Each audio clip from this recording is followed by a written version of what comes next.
So, just a cautionary kind of note about the weight we give to the dreams that we have and how we should kind of interpret them.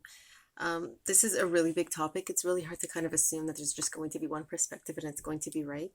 I know scientifically they'll sometimes look at the states of the mind, and I think it's called like rapid eye. This is kind of something that I'm trying to keep in mind moving forward because there are instances in tradition where people are not encouraged to talk about their dreams, especially if they're unpleasant ones.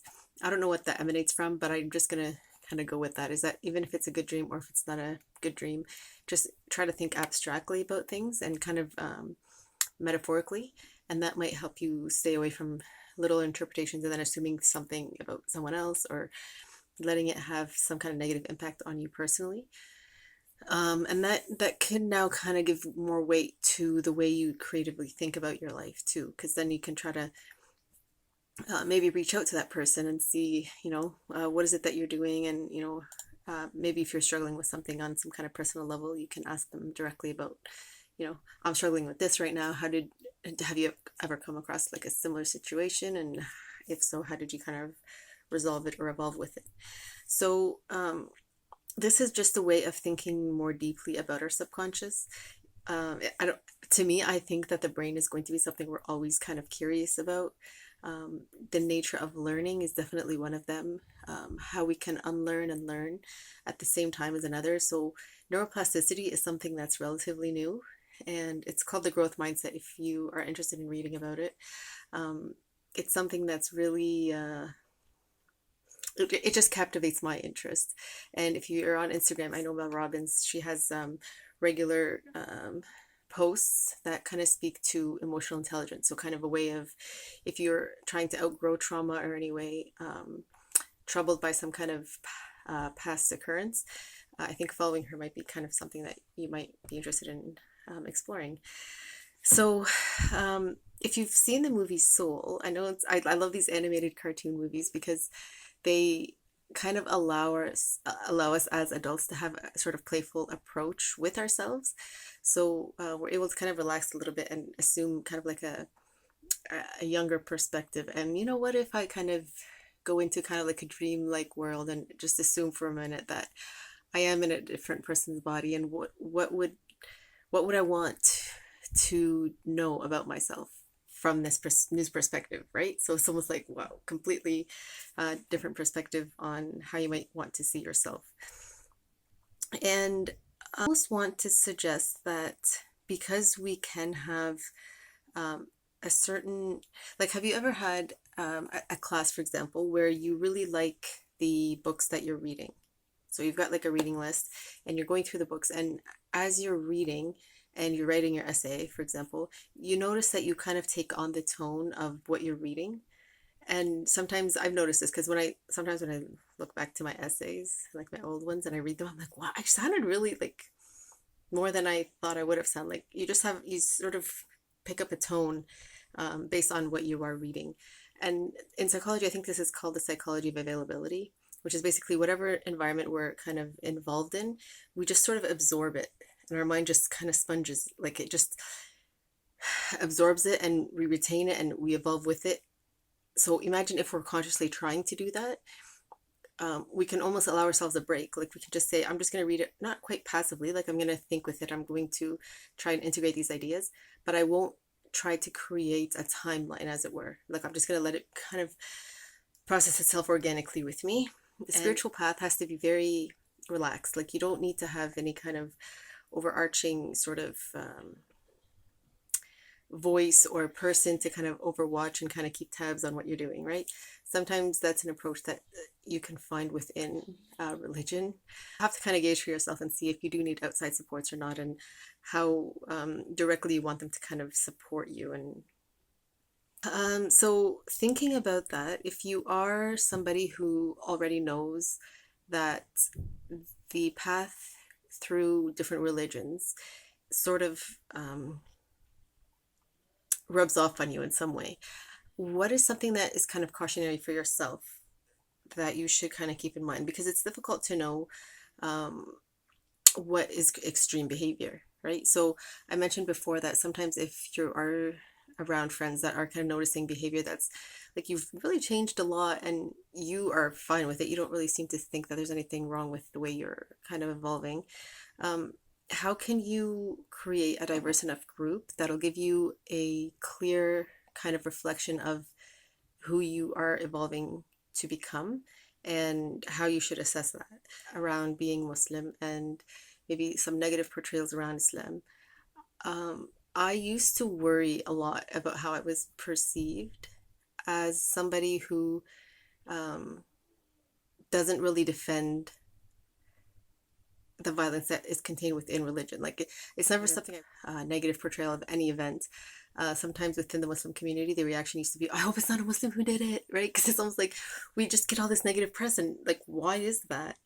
And I'm almost happy that that's a thing because it allows us to kind of step into it instead of assuming that we're just this perfect group of people who don't come up against differences and worldviews that require us to wonder about why do we have to defend ourselves and what is freedom of speech and what is freedom of expression. So it, one of the things that you kind of have to understand about yourself is that we do have a susceptibility to um, almost show our weak points without really wanting to, right? So, for example, if I know that I hold the Prophet in such high esteem, and I'm going to be talking with a group of people who may be very secular and may even have like a very cynical perspective about the Prophet, I'm going to have to, within my mind, already recognize that I have to be careful of my own triggers. So I have to remember, okay, he's a human. The people I am trying to have discussions with are entitled to their opinion just as much as I am. I don't have to defend him in any way. I just need to understand a worldview that's going to help me as a person think of him as a person as well as somebody who is inspired and is trying to become a role model or remain a role model, I guess, like abstractly, for people of religious groups to kind of identify who they kind of hold in esteem as role models. But this isn't going to always remain the same, right? People change and understandings of people change, and you'll always have the extreme groups who maybe just are trying to understand something and they're trying to just poke a way through because for whatever reason they're upset about the way life kind of played itself out for them. So if we kind of remember that the universe isn't there in need of our defense as it is, like what we need to do is we need to focus on our own sort of like emotional well-being and how we understand and make meaning of the world. So the only time that we should feel like we have to become a certain degree of upset or a certain degree of offensiveness, I guess it could be, is if we are defending our own freedom of expression or if we see somebody who's being oppressed and we need to stop the oppressor from continuing their oppression, right? So it's not to condemn that violence is a thing in any walk of life, but it's almost to understand where is it emanating from and what's the purpose of it and to what degree is it actually like volatile and like is it something that needs intervention or does it just need to play itself out? Because sometimes in defending somebody, they almost become addicted to that high. It's like, oh, if I know somebody's going to defend me, I'll just continue to. And I don't know. It's really difficult. I hesitate to kind of get into like abnormal psychology and such. But the reason I mention this is because in the story of Moses, there is a scenario where he does try to defend somebody and ends up killing the person who is seemingly attacking. And I think the next day, the same thing happened where the person that seemed to be the victim was in another scuffle or I don't know, something was going on. And he was calling out to Moses and saying, come help me, help me. So then Moses was like, what are you trying? Like, is this a lure? Like, what are you doing? So he left and he was just like, I'm not going to engage. So it's this kind of thing that you just have to keep in mind in any walk of life. If you take out religion, you're still going to have violence and you're still going to have strife and you're still going to have people who are very passionate about what they believe and they want to defend it regardless of whether or not you think of it as substantiated or valid. For them, if they feel that they're entitled to that emotion, just let them have it, because sometimes emotional reactions are not at all based on a logical kind of perspective. Sometimes it's just there's something I haven't really thought about yet and I need to kind of build this wall. until I am ready to maybe find the right group or the right context for me to kind of think through it. So it's just trauma and it's just history that keeps playing itself and is unresolved. And hopefully with time in the future, we can kind of begin to resolve this with different communities and with education and more opportunities for kind of meaningful coexistence. So this is one thing that I think is hopefully going to be kind of like precipitating this kind of healthier coexistence is oftentimes people in the past have studied religion comparatively. So as though to say, my scripture is more right because so and so and so. Like they'll just give like a list of reasons, or a list of prophets and their miracles. And so the Quran mentions the story of Elijah, and they say that, or it's mentioned that in I think some Jewish communities or sects, he's referred to as the Son of God. In Christianity, it's Jesus who's mentioned as the Son of God. And at the time of the prophet, he, before his passing, kind of recommended the community. He said, don't make me as the Christians have done to Jesus, which is don't over venerate me to the point that you want to worship me. So it's almost suggesting that we're alike. Like we come from a source of light with a message that aligning with our spiritual integrity is important because it keeps us sort of grounded and focused on the meaning we should kind of derive from life. And with that, there are going to be different characteristics among different prophets that different communities and different people across time can relate to. So they shouldn't contradict each other. They should actually almost support each other and complement each other to kind of strengthen your overall worldview and how you understand how to interact with different archetypes of people or different especially if they're dominant characteristics, because those are the ones that tend to be really without really meaning to. I think they just kind of carry themselves in a certain way that they just almost have a kind of demanding kind of presence, and without meaning to, like people might just gravitate towards them and unbeknownst to them follow like an idea that may not really be one that should be followed. So there's no way of really working around that other than to kind of engage with it and then wonder like why is this existing so almost like in such a big way, like why are there so many followers? So that's where charisma comes in. And I remember studying when I was at Carleton, and this is something I didn't really understand at first, is that sometimes people have a certain presence or a countenance that is almost curious. Like you want to kind of step back and be like, so, and you want to engage with them, but you don't even know how to. You're like, I don't even know how to, like, how do I begin talking to you or getting to know anything about you? And this was something called the routinization of charisma, which is to say, across time, certain personalities or certain ideas become very, very popular and they catch on. And you don't really know, like, what is it? Like, what's the circumstance and what happened that kind of led to this, and how does it sustain itself for so long? And then it doesn't necessarily die off, but it almost picks up somewhere else and then continues to evolve. So studying that is almost like a wonder about the divine spirit and creativity and what it is about that sense of confidence that you have in your spiritual integrity. So I think that's kind of what the way I think about different prophets across time is that they tend to be except for I think the exception of Solomon, they tend to be almost like a weaker subset of society, but in spite of that they have such a gravity, like they're just and they have a pull, and it's usually around the younger generation. So it's almost to say, because the younger generation is already looking for a break in tradition or a way out of a zeitgeist, they will gravitate towards that, and it almost becomes perplexing for the older generations or like the nobility or such. So if knowing that we're like, for example, higher up in SES or like social economics status, how can we engage with that without feeling threatened? Because if we are like generation after generation accustomed to a certain status of living, and somebody comes up and almost assumes, we should, and they start listing a bunch of things, engaging in that shouldn't feel like I'm going to lose my position or my voice or what I know about a comfortable life. Or even if like I have a family history of Um, I don't know very much. So I'm not even like a certain legacy that kind of passes through families, right? And you want to maintain that, right? Because it's something that's valuable and it means a lot to people to kind of look back in their life and say, this is what happened in our family, and it passes on. So there has to be a way that we can grapple with the zeitgeist without feeling like we have to constantly tear down the people that came before us.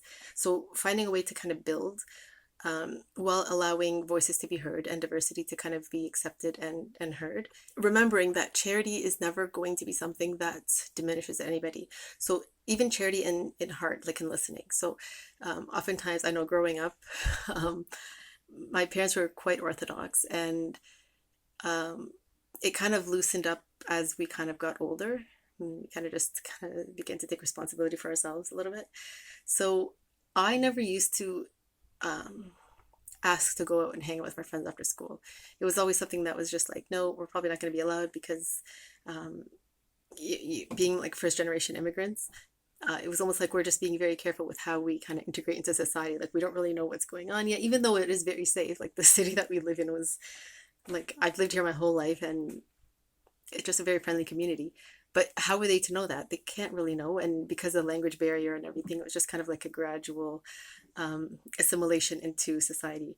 So I don't know what it is, that sort of expectation that when my friends ask me, would you want to come over for a little bit? It was always no. I wouldn't even ask. So it's curious, like where does that come from? And how do kids pick up on that?